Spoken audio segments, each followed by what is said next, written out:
Boa noite.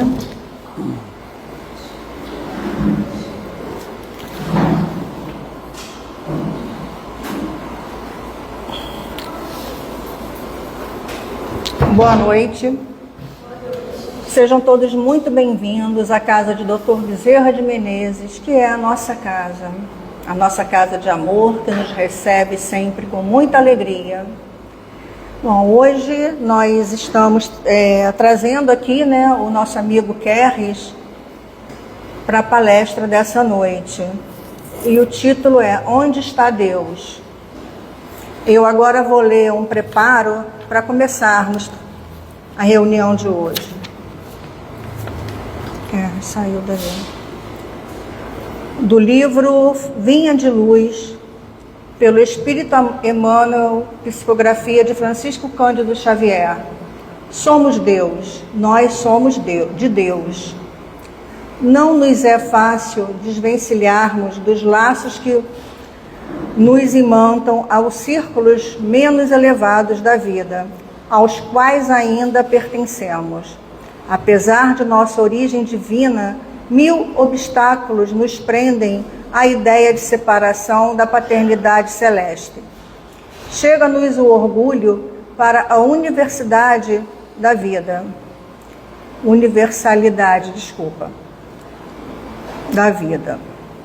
O egoísmo encarcera-nos o coração. A vaidade ergue-nos falso trono de favoritismo indébito, buscando afastar-se da realidade. A ambição inferior precipita-nos em abismos de fantasia destruidora. A revolta forma tempestades de ódio sobre as nossas cabeças.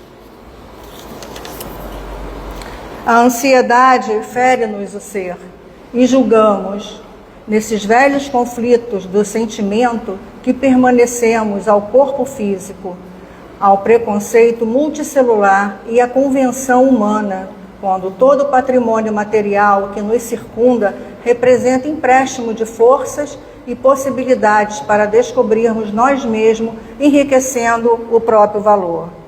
Na maioria das vezes, demoramos-nos no sóbrio cárcere da separação, distraídos e enganados, cegos. Contudo, a vida continua, segue e forte, segura também, semeando luz e oportunidades para que não nos faltem os frutos da experiência. Pouco a pouco, o trabalho e a dor, a enfermidade e a morte compelem-nos a reconsiderar os caminhos percorridos, impelindo-nos a mente para as zonas mais altas. Não desprezes, pois, esses admiráveis companheiros da jornada humana, porquanto quase sempre em companhia deles é que chegamos a compreender que somos de Deus. Graças a Deus.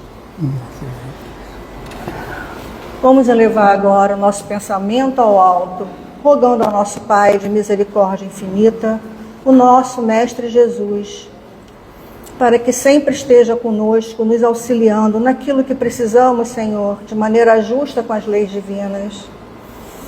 Agradecemos essa oportunidade também à nossa querida Mãe Santíssima Maria de Nazaré, a mãe que cuida dos suicidas, que ela possa também estar conosco, porque sempre é ela que intercede junto a seu Filho a nosso favor. Amado Mestre Jesus, amplie e limpe sempre a nossa caminhada. Sabemos que é difícil, mas também sabemos que não é impossível, porque temos a Ti, Senhor. Mais uma vez lhe agradecemos a oportunidade, que assim seja, graças a Deus.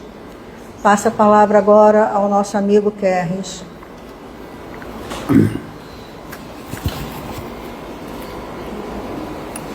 Alô? Estão me ouvindo? Estão me ouvindo aí? Será que tem que aumentar um pouco? Alô, alô, alô? Venço, tá bom agora. Alô? E aí, quem está aí atrás? Clênio, tá me ouvindo bem aí? Tá ok? Beleza. Tá bom, acho que deu, né? Deu? Ou você quer que aumente Se precisar aumentar mais, vocês falem, por favor, tá? Vê. Pode aumentar? Vê. Então aumenta mais um pouquinho. Eu já aumentei um pouquinho, vê se tá bom agora. Ah, pronto, né? É porque eu também não sou craque em deixar o microfone vai ficar oscilando, vocês inserta aí, tá? Boa noite. É com muito prazer que a gente vem aqui dividir um pouco dos nossos estudos. Aqui nós não temos palestrantes mesmo, nem profissionais e nem aqueles que vêm com dom. A gente só vem aqui dividir um pouco das ideias que vão surgindo durante os estudos, reunindo várias informações de alguns livros, tentando amarrar pontas que ficam soltas aí na nossa busca, na nossa procura. E eu vejo muito desespero, às vezes por causa de uma doença, às vezes por causa de uma família, às vezes por uma desgraça, uma guerra. E a gente sempre pergunta, mas Deus? Cadê Deus que não intervém nessa coisa toda? Oh meu Deus, como é que eu trabalhei a vida inteira, como é que eu fui roubado? Então as questões que emergem das nossas aflições me levou então a trazer esse tema aqui, que nós não tínhamos chegado naquele quadro ainda. Esse é o tema, onde está Deus? Então, para descrever isso, eu trouxe uma ideia de Hamed, que ele diz o seguinte: os limites da nossa consciência são as divisas do nosso mundo. Ou seja, os limites da nossa consciência. Aonde você consegue alcançar com a sua consciência, com a sua percepção, ali está o limite do seu mundo. Por exemplo, um médico, ele tem um limite do corpo humano que eu não tenho. O meu mundo para antes, o mundo dele prossegue. Então, olha aqui, os limites da nossa consciência são divisas do nosso mundo, são muros. Então, nós temos 3 aspectos dessa nossa percepção em relação ao mundo, da nossa consciência, do nosso limite. O primeiro são os nossos sentidos físicos. O que você vê, o que você ouve, o que você sente, cheiro, o que você sente, o tato. Então, uma pessoa que não enxerga e está nesse ambiente, talvez ela vá perceber o que está acontecendo. Mas se ela estiver no alto de uma montanha, ela não vai ter a percepção que a outra que enxerga vai ter. Então é isso que nós ouvimos, o surdo vai agir diferente. Então nossos sentidos não tem jeito. Até o sentido da mediunidade, a mediunidade amplia a nossa percepção, é mais um sentido também, né? Tá? Os sentidos é a primeira coisa. O nosso conhecimento. O nosso conhecimento também aumenta os limites do nosso mundo. Por exemplo, tem um aparelho que a gente usa, que é o celular, que o nosso mundo acaba ali no celular, né? A gente liga, a gente manda zap, mensagem, imagem, mas se o celular quebra, o seu mundo ficou ali, ó, parado na tua mão. Então você tem que procurar um técnico que tenha o conhecimento e ele então vai abrir, vai detectar o que é o problema, vai resolver. Então é a segunda coisa que nós temos para determinar os limites do nosso mundo. As nossas crenças também. As nossas crenças é muito comum, por exemplo, você chegar para uma criança, para um bebê e falar: olha, vem aqui, olha só papinha, vem papá, não é? Aí você depois, em outro momento, quer controlar a criança, você fala: ó, o bicho papão vai te pegar. Não existe bicho papão, né? Ela pensa: vou papar, o bicho vai me comer. Então é uma forma de você controlar pelo medo. Então as nossas crenças, aquilo que a gente acredita, isso também influi nos limites do nosso mundo. Bem, aí eu vou falar um pouco da metáfora. Por quê? A metáfora, ela rompe esses limites do nosso mundo. Ela tem essa propriedade de romper, de ir mais além. Por isso Jesus usou muito exercício, onde eu convidei todo mundo. Ele compara, é uma figura de linguagem, né? Deus está presente em toda a natureza, ou seja, em todo o universo, porque o universo é natural, assim como o Espírito ela está mergulhada em todo o corpo. O nosso corpo não é controlado pelo nosso espírito. Olha que legal essa forma de falar. Por que eles usam tanta metáfora? Porque o Kardec perguntou, mas vem cá, a gente não pode entender Deus? Aí a resposta foi o seguinte, não. Vocês não podem entender exatamente o que é Deus, porque falta um sentido. Mas dentro da compreensão que vocês têm, como lá no século XV, né? Dentro da idade mental e perceptiva que nós nos encontramos, aí ele começa a explicar tudo isso, ele faz comparações. Aí ele continua aqui, todos os elementos da criação se acham em relação constante com ele, como todas as células do corpo humano se acham em contato imediato com o ser espiritual. Não há, pois, razão para que fenômenos da mesma ordem não se produzam de maneiras idênticas, num e no outro caso. Então você vê que ele compara aqui como se nós fôssemos as células de um corpo e Deus fosse o espírito controlando tudo isso. Já dá para ter uma ideia da onde está Deus, né, em todos os lugares. Mas a gente tem que ir mais além nessa reflexão. Vamos? Aí a gente pergunta, se Deus é bom,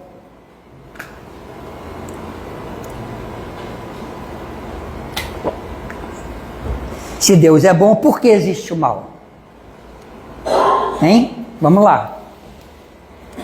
A gente foi visitar o Evangelho e começou a perseguir a palavra orgulho, porque ela apareceu ela apareceu 153 vezes no Evangelho. Não tem um capítulo que não fale do orgulho. Então, olha só, a gente faz a pergunta, por que existe o mal? Aí os espíritos começam a nos dar a dica principal, olha aqui, ó. O orgulho, eis a fonte de todos os vossos males. Isso em um pedaço, em uma folha. Na outra, o orgulho é a catarata que lhes tolda a visão. Sabe aquele toldo de janela? Que fica protegendo? O orgulho não deixa a gente ver as coisas como realmente são. Aqui, ó. O orgulho é terrível adversário da humanidade. O orgulho, adversário. Vamos lá. O orgulho vos induz a julgar-vos mais do que sois. E esse realmente é o significado da palavra orgulho. O orgulho é quando você se acha melhor do que o outro. Como você se acha melhor do que o outro, o que acontece? Você se julga injustiçado nas situações. E da injustiça você vem o egoísmo. Então o egoísmo é filho do orgulho. Todos os males se originam no egoísmo e no orgulho. E para finalizar, de tudo que revele um átomo de orgulho, fugir como de uma moléstia contagiosa. Orgulho é bom, gente? Ó, eu sei que isso aqui é um monólogo, mas vamos abrir 15 segundos de diálogo só para vocês responderem. O orgulho é bom? Não. Quem criou o orgulho? Nós? Foi o homem que criou? Sim. Foi ou não? Sim. A dúvida, né? Sim. Não. Não. Pois é, um sim, não. Então vamos perseguir essa ideia? Não. Da onde surgiu? Não. Não foi Deus que criou. Não, eu sei que não. Não foi. Foi Deus que não foi Deus. Então vamos lá. Onde começa o orgulho? Essa é a pergunta. Aonde começa? Qual é a origem do orgulho? A destruição do egoísmo e do orgulho é possível? Isso é um livro do Hamed que ele faz essa pergunta. É possível a gente destruir o orgulho e o egoísmo? Aí ele diz o seguinte: dizemos alta e ousadamente sim. De outro modo, seria preciso colocar uma suspensão ao progresso da humanidade. Então, se você tem algum orgulho, se você tem algum egoísmo, você sabe que o seu progresso está estagnado, não é? Deu para perceber? Vamos lá, ó. De outro modo, seria preciso colocar uma suspensão ao progresso da humanidade. Ou seja, se não acabar com orgulho e egoísmo, está suspenso o progresso. Para entendermos isso, precisamos percorrer a história do nosso espírito, para entender o orgulho. Quem criou o orgulho? Foi o homem, né? Isso que estão pensando. O orgulho, o homem criou. Vamos ver então. Então a gente vai lá, na Gênesis, vai achar essa ideia aqui. Os mundos primitivos são berçários de espírito. Né? Os espíritos, todos os espíritos que chegam a existir, né? Eles começam lá nos mundos primitivos, como foi o nosso. Só que existe um detalhe aí que a gente não tem uma atenção especial para isso. Que vamos princípio aqui, ó, antes de dar a ideia. Vamos pensar nesse princípios inteligentes e mônadas. Eu sou o senhor mônada aqui, né? Todo mundo já me conhece. Quando fala de mônada, pensa no Kérgis. Mas é porque essa palavrinha muda muito a concepção do ensinamento dos espíritos. E eu não vejo as pessoas refletirem sobre isso. Mônada significa imaterialidade, indivisibilidade, eternidade. E aí o Kardec pergunta assim, o que é o princípio inteligente? O espírito é o princípio inteligente do universo. E tem uma frase que o André Luiz coloca no Evolução em Dois Mundos, que ele diz o seguinte, princípios inteligentes ou mônadas fundamentais, no plural. A gente tem que atentar a isso porque o Livro dos Espíritos fala de princípio inteligente no singular. E depois que ele fala princípio inteligente no singular, ele vai mais lá na frente dizer que o espírito é o princípio inteligente individualizado. Fica parecendo que o princípio inteligente é uma massa, é um grande mingau, que aí você vai lá e puxa e pronto, fez um ser individualizado, mais um. Isso não é evolucionismo. O Emmanuel, ele tem justamente, diz que ele é apto daqueles que são evolucionistas e não criacionistas. Pegar uma coisa do nada e puxar um homem por um homem não tem lógica. Então aqui, esse berçário aqui seria o nosso planeta no início da criação divina. Eu não sei se nós tivemos alguma passagem antes, mas o que nos é dado a saber é que os princípios inteligentes ou mônadas começam nesse planeta e começam a evoluir, ou seja, cada mônada aqui era um de nós. É o momento em que nós dizemos, eu sou. Tanto que ele diz, as mônadas, ou princípios inteligentes. Ele falou o contrário, né? Princípios inteligentes ou mônadas. Ou seja, mônada é indivisível. Mônada é imortal, é eterno e é indivisível. Como é que uma mônada poderia chegar, um princípio inteligente poderia chegar lá na frente, antes do reino nominal, e se dividir em vários pedaços? Mônada já é assim, batendo o martelo para não ficar essa dúvida. Mônada ou princípios inteligentes. Então nós acabamos de chegar no planeta. Aí ele explica tudo mais, que fica para outros momentos. Isso aqui é uma das coisas mais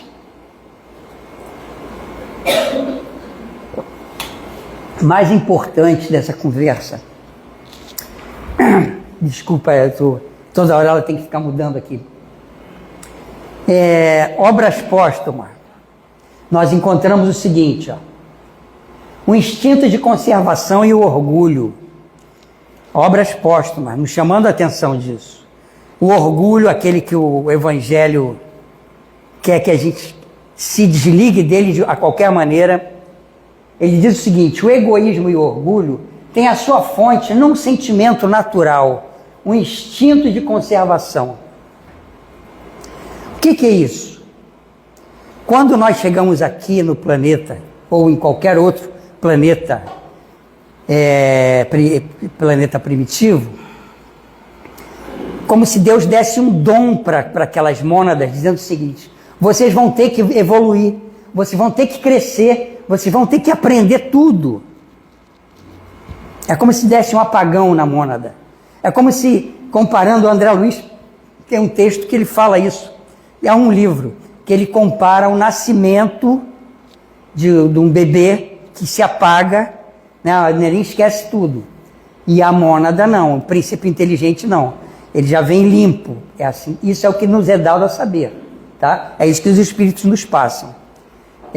A diferença é que o espírito da criança, que vai nascer, tem um patrasmente, vamos dizer assim, lembrando do Samaranandá, uma novela assim. Então, nós começamos, e aí Deus fala o seguinte: vocês vão ter que evoluir.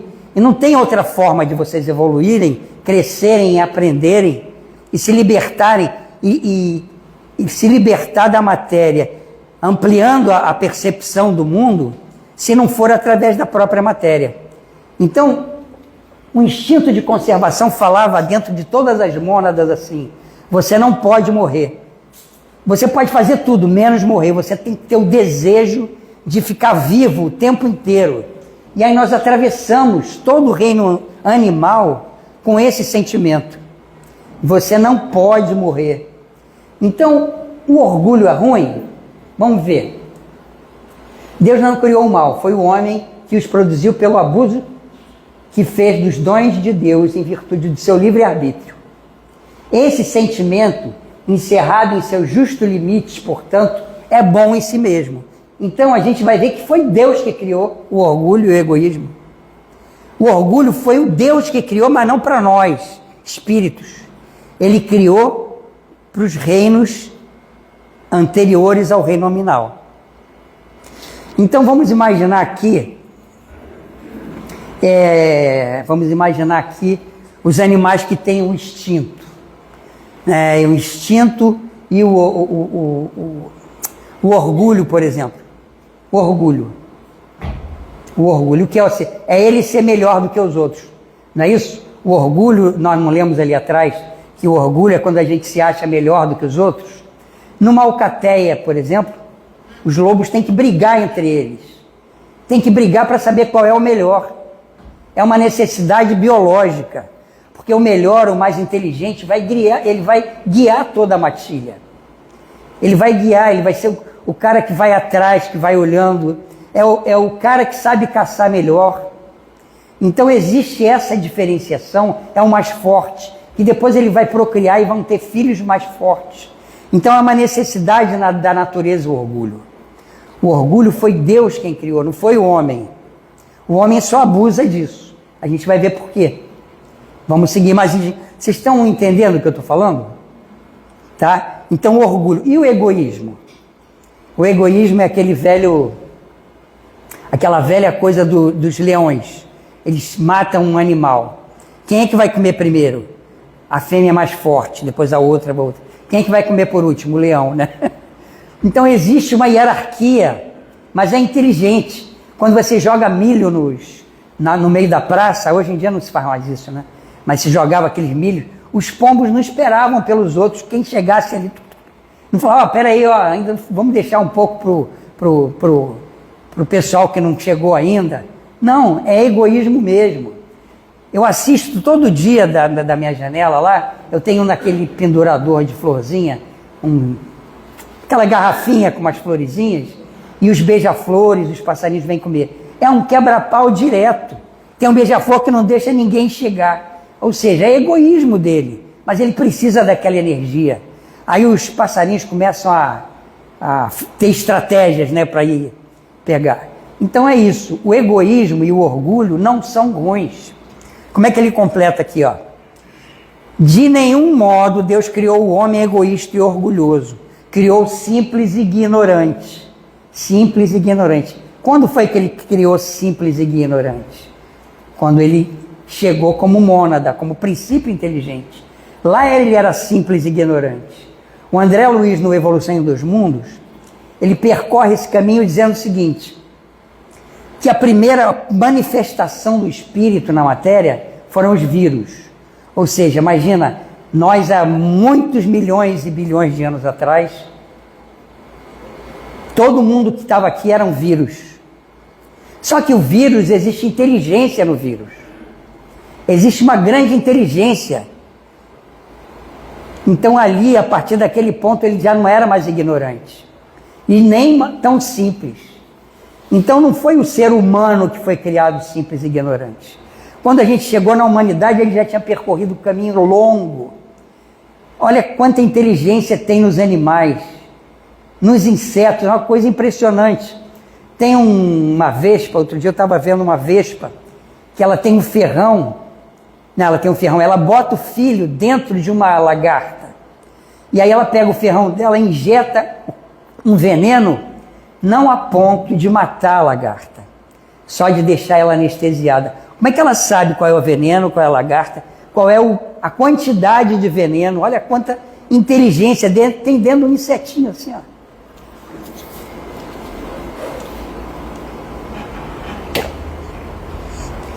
Então vocês agora foi respondida a pergunta, quem é que criou o orgulho e o egoísmo? Tá bom.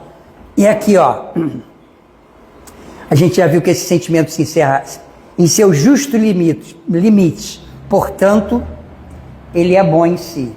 Mas o que acontece quando a gente chega no reino hominal? Deixa eu ver qual é o próximo.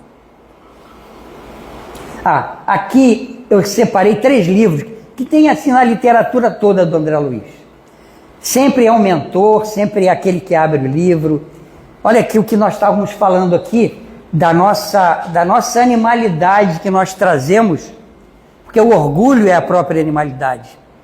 Olha o que ele diz, só o verde, só o amarelo. Somos quais arbustos do solo planetário, nossas raízes emocionais se mergulham mais ou menos profundamente nos círculos da animalidade primitiva. Então, ao momento em que nós chegamos no planeta, como condição de espíritos, eu fiz uma exposição há um tempo atrás, onde eu falava que nós estamos prontos, que nós viemos dos chimpanzés, e aí nós ficamos prontos para encarnar como seres humanos. Mas a natureza não dá salto. O André Luiz vem explicando que todo o paleolítico é marcado pela evolução do ser humano, pela evolução do homem, do pensamento. O que acontece? Quando nós éramos bactéria, nós fizemos a quimiossíntese, preparou o solo para as plantas fizeram a fotossíntese, que preparou o estado da natureza para os animais superiores fazerem a biossíntese. Quando a gente entra no reino hominal, a gente vai começar a fazer a mentossíntese. Ou seja, tudo que a gente pensa, a gente está sintetizando no universo. Mas, Deus sabendo disso, nós levamos 2,5 milhões para aprimorar essa capacidade humana Ele não largou a gente, é humano, vai viver a vida. Não foi assim. O André Luiz conta do esforço que eles fizeram para nos instruir, para ir modificando, porque os primeiros hominoides, né? Hominídeos, depois vocês veem isso. Eles vieram e foram sendo transformados. Então, a grande sacada da evolução do homem, que os espíritos iam fazendo, né? Foi a voz. Aí eles explicam o que eles alteraram na garganta, nas cordas vocais. Esse livro, às vezes, é muito chato para muita gente, porque ele tem a explicação científica de cada detalhe, mas acontece o seguinte, ele precisava ter uma credibilidade. Não foi à toa que ele é um livro que fala todos os termos científicos e fica meio pesado para algumas pessoas. Mas se você pegar a ideia central, a coluna vertebral do livro, você vai entender. Mas o que é? O que a gente tem que pensar aqui? Vou falar isso, eu não ia falar, mas eu vou falar que dá tempo. O paleolítico todo, a gente foi reencarnando, passamos por várias fases, e a gente foi crescendo, os limites do nosso mundo foi crescendo, até que 20 mil anos atrás, 20 mil anos não, 200 mil anos atrás, ele chama de inauguração da lei de causa e efeito. Foi quando os espíritos superiores assistentes de Jesus, eles nos assessorando diretamente, ele diz que é uma transmissão de mente a mente, então é aquele cuidado, aquela coisa toda, e ele explica que nós entendíamos o que era a espiritualidade, nós sabíamos o que nós tínhamos que fazer para crescer, para evoluir. Então nós já sabíamos, inclusive os livros do André Luiz falam isso, os mentores falam, Nós ensinamos vocês desde o início do planeta, desde as eras primitivas. Ou seja, nós já sabíamos isso porque foram ensinados para a gente. Assim que a gente despertou a lei de causa e efeito, a gente já sabia. Já sabia que tinha que abrir mão da animalidade. Mas tem um problema, a gente tinha que escolher. A escolha é o grande problema, né? Porque os animais não escolhem. O beija-flor foi na flor. O beija-flor foi... A abelha vai numa flor, não é? Ela não pensa. Agora, a mosca vai aonde? Não vou falar cocô do cachorro que é feio, mas ele vai lá. Vai no cocô do cachorro. Ele não escolhe, agora nós escolhemos. Para onde é que nós vamos? Né? Para onde? E essa escolha é que gerou uma grande confusão na nossa vida. Porque a gente tem que escolher abrir mão da nossa animalidade. Eu separei outros pedaços aqui, outros livros, né? Fragmentos de livro que o André Luiz, os mentores falam. Aqui, ó. Na atuação da fé positiva reside a força reguladora das paixões, dos impulsos irresistíveis da animalidade. Então você vê que nós temos impulsos irresistíveis da animalidade. E aqui ele está falando que a fé positiva, né, a fé racional para o bem, ela é a própria força reguladora desses impulsos irresistíveis da animalidade que a gente traz.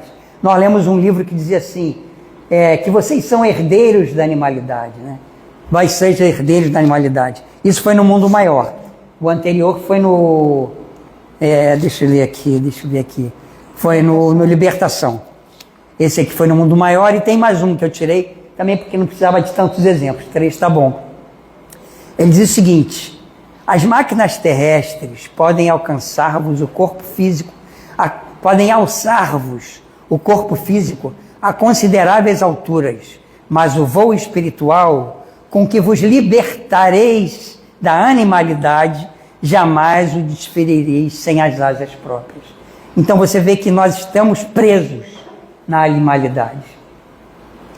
E essa nossa prisão na animalidade é que faz com que nós exerçamos o egoísmo e o orgulho.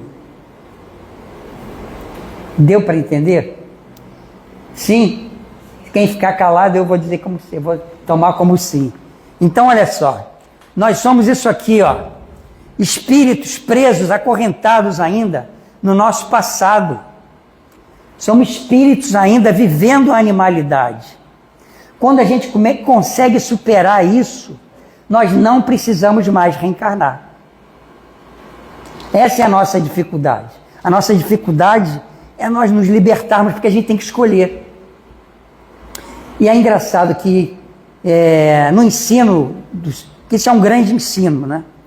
Eu vejo isso assim como um pai chega em casa e o filho, pai, me dá um iPhone, sei lá, 32. Eu quero porque eu adoro, me dá um iPhone, pai. Sábio diz, claro, meu filho, amanhã eu vou trazer um iPhone para você.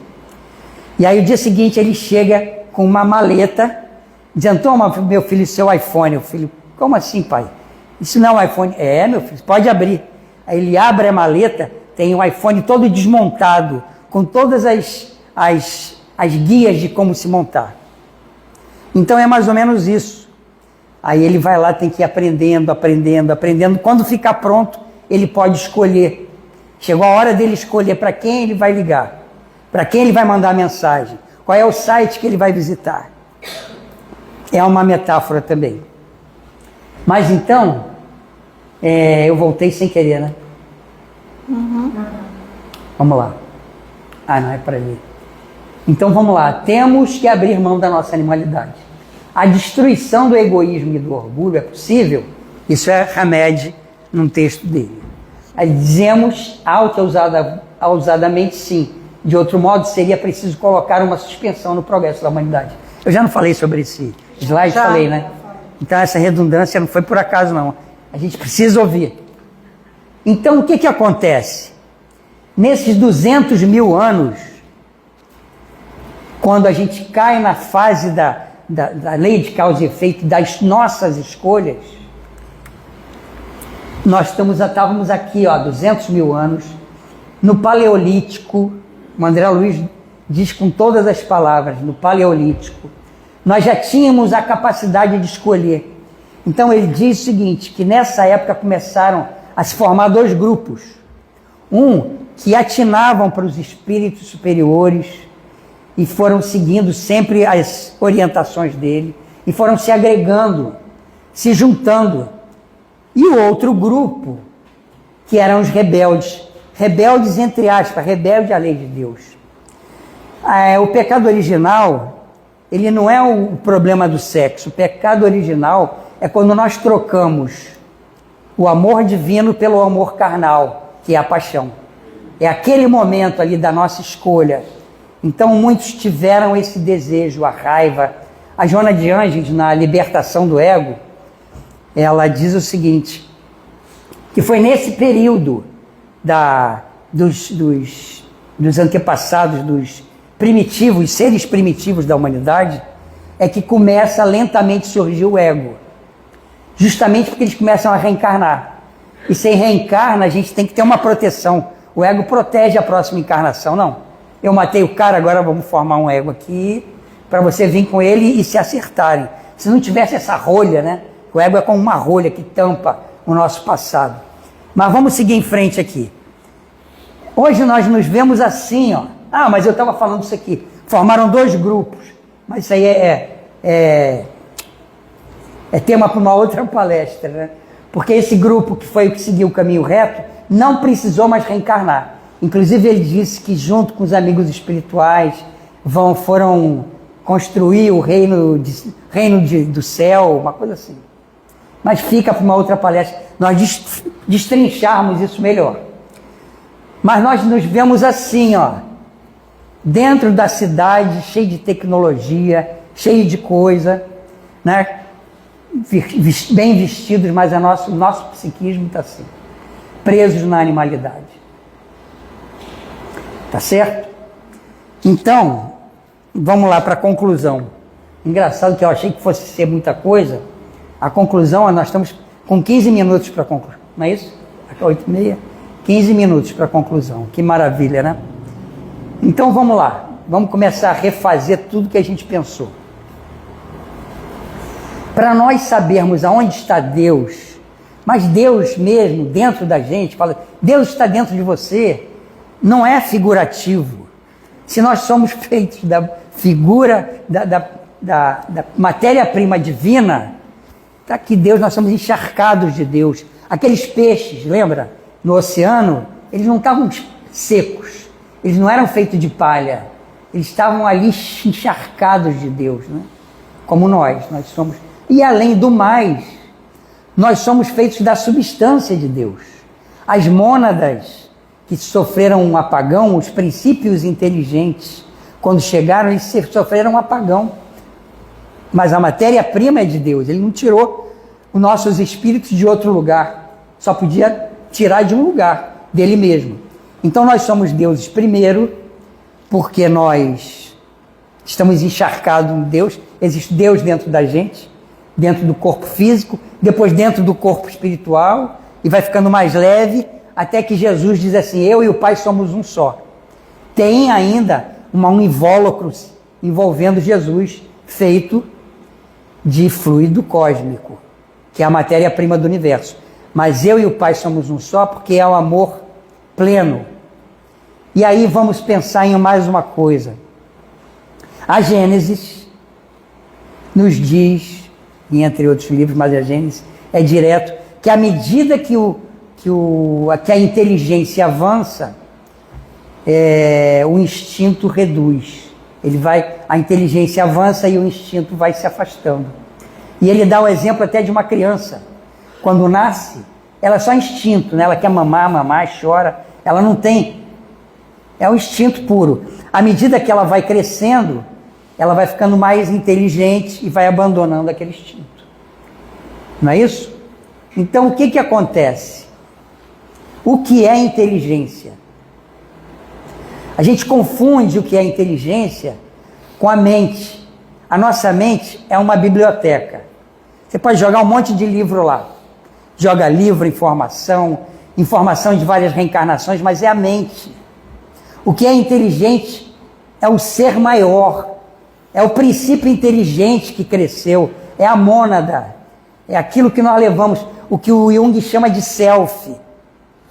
Então aqui a ligação de Jung com a mônada, com o princípio inteligente. Ele chama de self. Isso é inteligência. Porque se Deus é a suprema inteligência do universo, nós somos as pequenas inteligências do universo. Mas na inteligência, ela tem a ver com amor.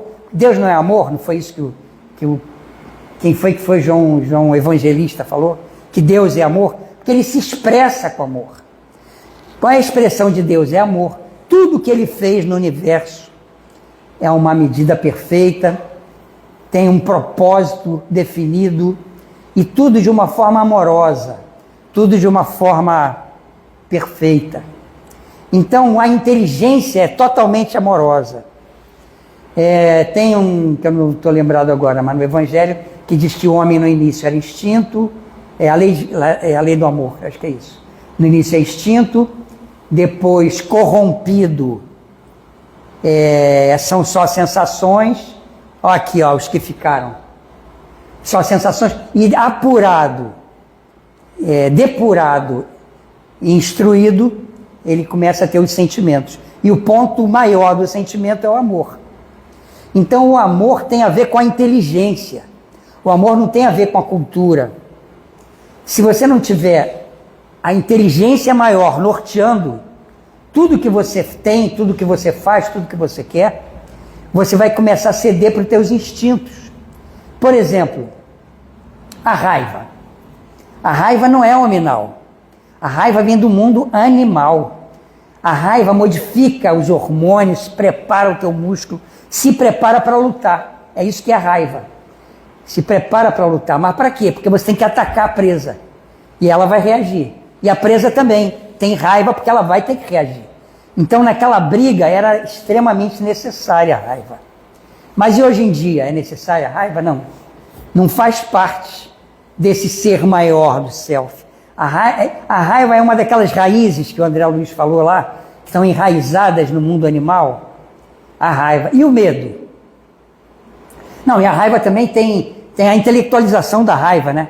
Você tem ódio de um cara, você não vai lá e briga com ele. Você pensa, caramba, eu vou deixar ele passar naquele local e vou fazer assim daquele jeito para ninguém me descobrir. Você intelectualiza a raiva. Olha a intelectualidade aí. Olha a mentossíntese. Está sintetizando aquilo no espaço e aquilo vai se concretizando. E o medo? O medo é uma condição natural da animalidade. Se o animal não tem medo, ele vai ser caçado, vai morrer rapidinho. Então essas coisas fazem parte do instinto de preservação da espécie. Porque quando nós chegamos no planeta Terra, simples e ignorantes, nós precisamos passar por uma fieira de experiências, um acúmulo de conhecimentos enorme, até nós ingressarmos no reino hominal. Tá? Tudo bem. A raiva e o medo. Vamos pensar no medo também, que é do animal. O medo intelectualizado fez da Idade Média um transtorno. Porque era assim, você acredita ou você morre. Você tinha que acreditar no que os eclesiásticos falavam. Você acredita ou você morre. E aí inventaram o céu e a terra. O céu e o céu e o inferno. Céu e Inferno, que é outro livro. Eu não sei quem está estudando. Mas o céu e o inferno, ele foi movido pelo medo. Ele movimentava todo mundo pelo medo. Não, você não vai... você está questionando, não vai para o céu. Você não vai pagar o dízimo? Tudo bem, você só não vai para o céu, vai para o inferno. Vai queimar eternamente lá. Então você vê que o medo intelectualizado, o que era bom, olha o que a Obras Póstumas disse. O instinto não é ruim, mas aplicado nessa medida perfeita. Quando a gente saiu dessa medida, as nossas escolhas fizeram com que a gente transformasse o medo, o pavor, numa relação social. Você vê que a gente não pode sair da rua hoje em dia, tem as organizações miliciosas, tem um monte de organizações Mas por que elas conseguem proliferar? Porque elas tocam o terror. Dizem que vão matar, dizem que vão fazer, que vão acontecer, e aí a gente é submisso pelo medo. Então vamos lá, qual é? Tá bom, agora já entendemos tudo, sabemos onde está Deus, sabemos que nós temos a raiz na animalidade, sabemos de tudo isso. Como a gente resolve esse problema? Esse é que é o ponto. A gente já sabe onde está Deus, já sabe onde está a origem de todos os nossos males, que é o orgulho. Aonde está Deus? A pergunta é o seguinte, como é que a gente resolve isso? Com a reflexão. Só isso, a reflexão. Se você olha para aquilo lá, para aquela resposta dos Espíritos, que é Deus, né, o que é Deus? Deus é a suprema inteligência. Acabou ali, armazenou na mente, lá no corpo mental, e pronto. Eu já sei, ó. O que é Deus? É Deus, blá, blá, blá. O que é aquilo? Blá, blá, blá. Nós vivenciamos uma coisa que não reflete. Então você tem que pegar aquilo de Deus e pensar, se Deus interfere em todo o universo, por que ele não está interferindo na minha vida? E essa é a grande metáfora de Deus. É a nossa vida, nossa família, é Deus querendo falar com você. Quando você entra num quartinho escuro, como falam, né? Vai, se recolhe num quarto escuro, acende uma vela, se ajoelha e fala com Deus. Aquilo é uma figura que não funciona. A gente fala com Deus em todos os momentos do pensamento, nas atitudes. A gente está falando com Ele. Mas como é que Ele responde a gente? Ele responde na nossa vida. Eu tinha um amigo que estava aqui no Rio, foi roubado. Aí ele ficou tão desgostoso com o Rio que foi para Paraíba, chegou lá e ele foi roubado. Conseguiu uma bolsa de estudo lá na Europa, chegou lá e ele foi roubado. É Deus querendo falar com ele. Meu filho, o que está acontecendo? Isso acontece com a traição, gente que repete, gente que não consegue entender as palavras de Deus. Você entra numa fila, a fila não anda. Meu Deus, o que você está querendo me ensinar com isso? Você está indo para um compromisso importante, teu carro não pode sair da garagem. Meu Deus, eu sei, eu estava angustiado porque eu queria chegar, mas e agora? O que você está querendo me mostrar? Esse diálogo com Deus se passa nessas metáforas do dia a dia. Está aí a importância da gente entender o que é a metáfora. Porque a gente não vai ouvir Deus falando assim, meu filho, estuda para passar de ano. Estuda. Não. Ele vai, repete. E a gente vem repetindo já há 200, 100, há 50 mil anos, certamente. A gente vem repetindo as nossas reencarnações reparadoras. É assim que a Joana fala. Reencarnações reparadoras. Reencarnações que a gente tem que repetir para reparar o que a gente fez de errado. São 50 mil anos, que foi quando chegaram os primeiros capelinos. Quando chegaram os primeiros capelinos, nós já tínhamos escolhido na perversidade ou no amor. Então chegaram os capelinos. Uma coisa completando a outra. Deus não ia botar aqueles espíritos bons, que sempre seguiram o caminho dos espíritos iluminados que vieram no início. Esses foram, como é que ele fala? Construir o reino do céu, junto com os anjos. Na verdade, ele ia construir o segundo andar do nosso planeta. Lá tinha uma terra como essa aqui, só que as pessoas as pessoas se amavam completamente, mas eu não vou dar spoiler, que isso está na outra palestra. Então é o seguinte, 50 mil anos a gente repetindo. E aí eu converso às vezes com alguém, e aí a pessoa diz assim, não, eu vou levar 1 milhão de encarnações para conseguir chegar, 300, 500, sei lá quantas encarnações, para chegar onde o doutor Bezerra está. E é um absurdo isso, porque Deus nos coloca nessa roda de sansara, de reencarnações, porque a gente está como aquele garoto que repetiu esse 5º ano 1000 vezes. Mas se ele aprendeu uma vez, acabou, meu filho, vai para o 6º. Então, na verdade, nós não estamos longe de crescermos para a espiritualidade, para nos libertarmos da matéria. Só tem uma coisa, libertar do orgulho. Como? Com reflexões. Reflexões é aquilo que você analisa, que você pensa, o que eu estou sentindo agora? Isso é reflexão. Não é? E assim que funciona? Será que isso é um sentimento? Ou será que isso é uma emoção? A emoção é ligada à animalidade, às paixões.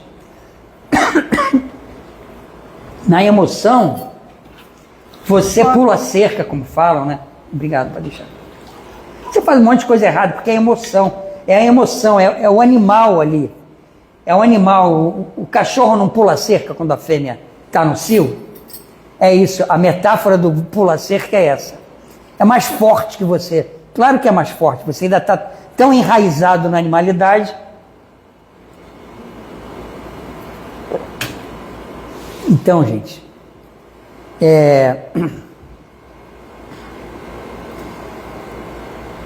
Jesus veio nos trazer uma fórmula reflexiva. O Evangelho que nós estudamos, nós espíritas, é uma parcela do Evangelho maior. Então, é uma parcela e já está difícil da gente entender, né? De vez em quando a gente estudava o Evangelho, aí vinha uma mensagem do Dr. Bezerra. Dr. Bezerra, puxa vida, como é que a gente resolve isso? Aí ele responde assim: meus filhos, leiam o Evangelho, né?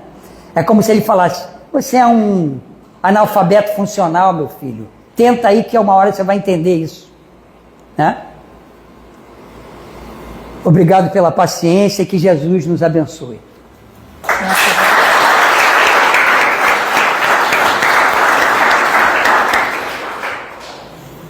Queres? Aí, cadê tu? Beijo. Eu desligo aqui. Alô? Alô? Estão ouvindo? Não, né? Tá ouvindo?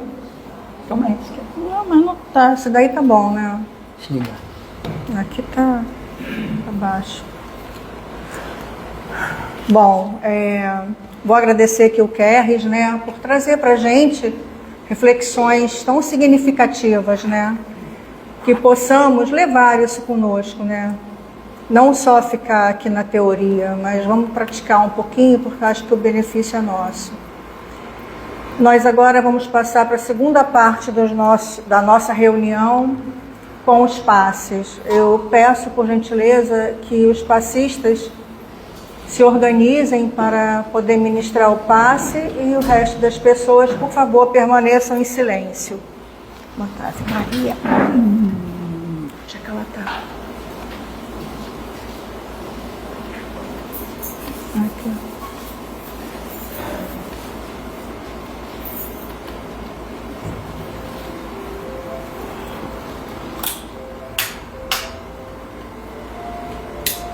Eu vou desligar, né? Desliga para o... Cadê? Não. Ah, tá.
Graças a Deus.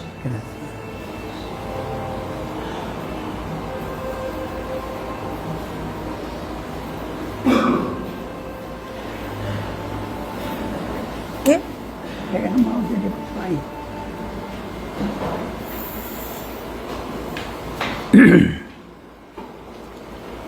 Que essa paz permaneça conosco, que possamos levá-la aonde formos. Obrigada, Mestre, por mais esses ensinamentos. Obrigada, Senhor, por estar sempre conosco. Obrigada, Pai. Obrigada, Mestre, por sabermos, por nos dar a certeza, a confiança de que se cairmos, o Senhor estará ali para levantar-nos, dar as suas mãos. Te pedimos força para continuarmos, fé e esperança, Senhor, que nunca nos falte.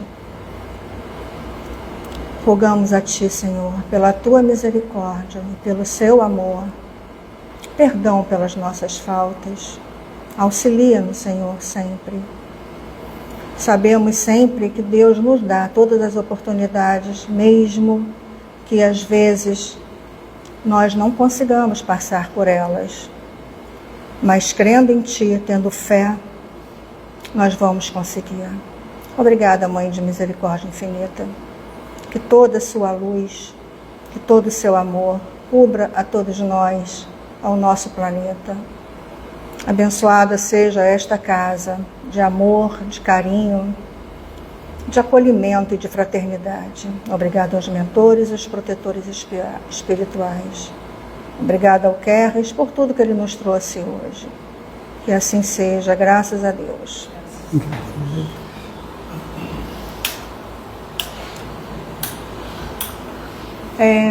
Vou pedir só um minutinho da atenção de vocês.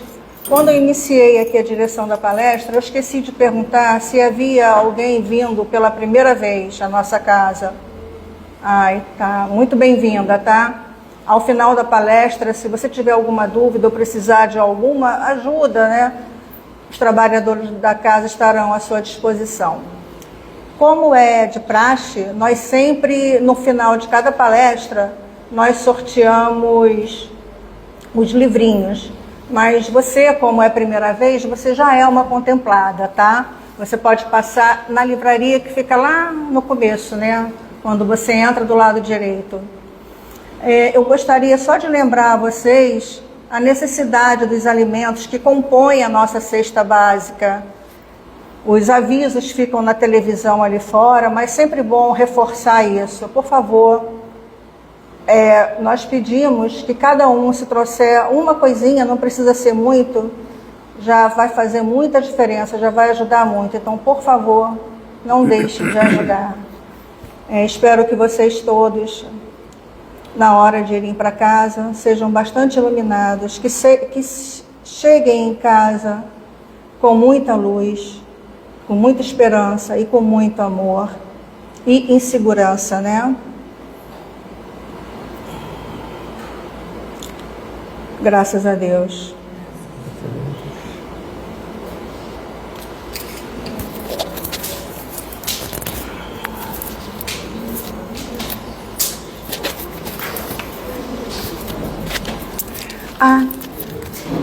Gente, me desculpa, tá? Eu vou sortear os 2 livros restantes.